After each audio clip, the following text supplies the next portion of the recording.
ఈరోజు మనం మంచి టమాటా చారు పెట్టుకుందామండి. దీనికోసం ముందు చింతపండు నీళ్ళు రెడీ చేసుకోవాలి. మనం ఎంత పులుపు కావాలో అంత పులుపు. తర్వాత పచ్చి ఉల్లిపాయ సన్నగా చీరేయాలి. ఒక ఉల్లిపాయ, 3 పచ్చిమిర్చి ఇలా వేసుకుంటే ఘాటుగా చాలా బాగుంటుందండి. ముందుగా టమాటాలని ప్యూరీ చేయొద్దు, స్మాష్ చేసి పెట్టుకోవాలి. జస్ట్ అలాగంతే. ఇలా పెట్టుకుంటే చాలా బాగుంటుందండి చారుకి. ఎందుకంటే అది బాయిల్ అయ్యే రసం బాగా దిగుతుంది.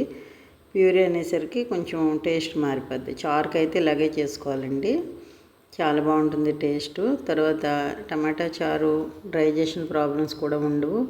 చక్కగా పల్చని చారు కదా, చక్కగా ఉంటుంది. పెద్దవాళ్ళకి, పిల్లలకి అందరికీ కూడా సూపర్ టేస్ట్ అండి. ఇప్పుడు ఇందులో మనం కొంచెం కారం, కొంచెం పసుపు, కొంచెం ఉప్పు ఇవన్నీ వేసుకోనండి. ఇప్పుడు మనం స్టవ్ మీద దీన్ని బాగా మరిగించుకోవాలి. ఇలా బాగా మరిగి మనం గిన్నెకి ఫుల్గా పెట్టాం కదండి వాటర్. ఇప్పుడు అది కొంచెం తగ్గే వరకు మరిగించుకోవాలండి. ఇలా తిరగబడిన వెంటనే దించుకుంటే బాగోదు అసలు. లైట్గా షుగర్ యాడ్ చేసుకోవాలి. నా దగ్గర బెల్లం లేదండి, అందుకని షుగర్ యాడ్ చేశాను. మీరైతే బెల్లం వేసుకోండి.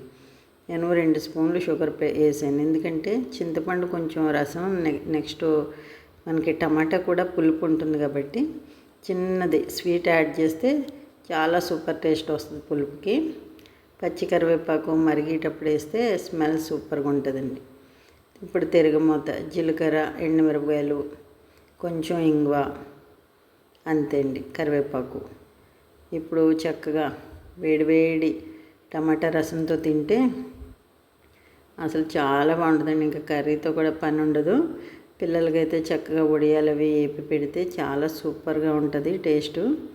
ఎంత బాగుంటుందంటే ఇలా చారు ఎక్కువ వేసుకొని మనం రైస్ తింటుంటే ఆ టేస్ట్ మాత్రం ఒక లెవెల్లో ఉంటుందండి. చాలా సూపర్ ఉంటుంది. నాన్ వెజ్ తినేవాళ్ళు అయితే కొంచెం ఆమ్లెట్ వేసుకున్నా అదిరిపోద్ది. ఇలా ఒకసారి ట్రై చేయండి. ఈ శీతాకాలం సూపర్ ఉంటుంది.